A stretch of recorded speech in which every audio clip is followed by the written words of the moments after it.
Goosebumps, Series 2000, The Haunted Car, written by R.L. Stein, Chapter 4. The padlocks, Mr. Douglas narrowed his bird eyes at me. I could feel myself blushing. I didn't mean for him to hear me. I have to keep the car locked up, he said, pulling up the ring of the keys from his pocket. It's a pretty bad neighborhood. One of my neighbors had a car stolen just last week. But so many padlocks. I thought I counted 6 of them on the garage door. It took him forever to find the right keys for the right locks and unlock them all. By the time he slid open the garage door, my heart was pounding with excitement.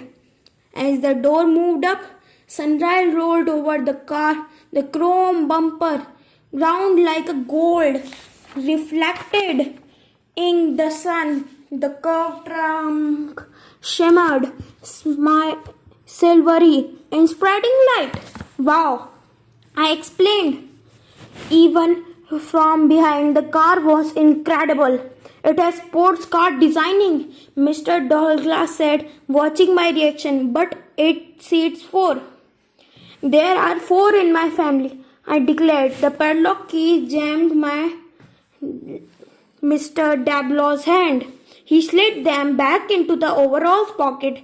As you can see, there isn't a scratch on it, he told Dad.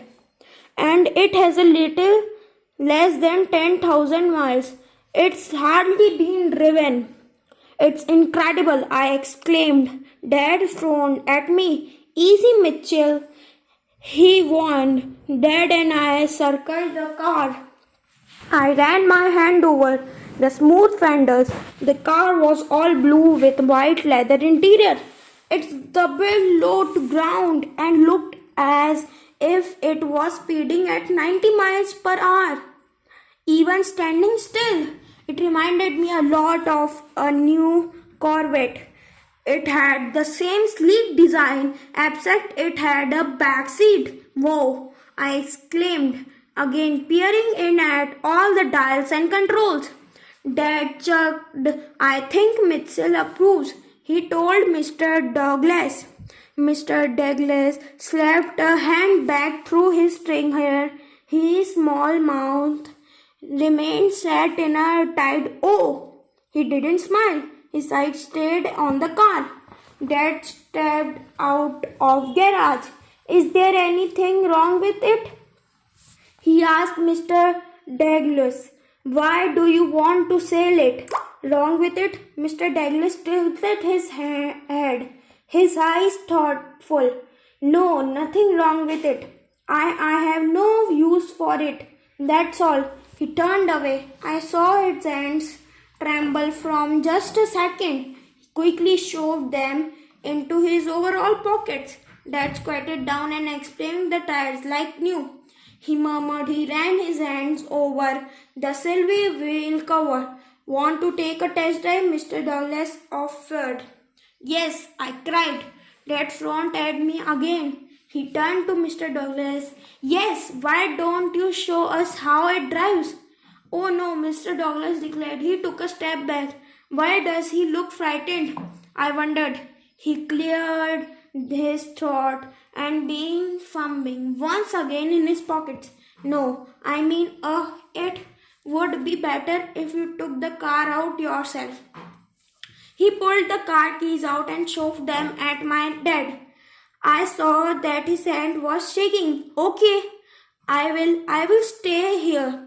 You give the car a try. Dad squinted at him.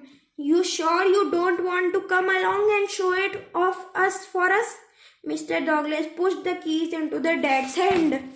No, I have some things to do around here. I haven't quite finished breakfast.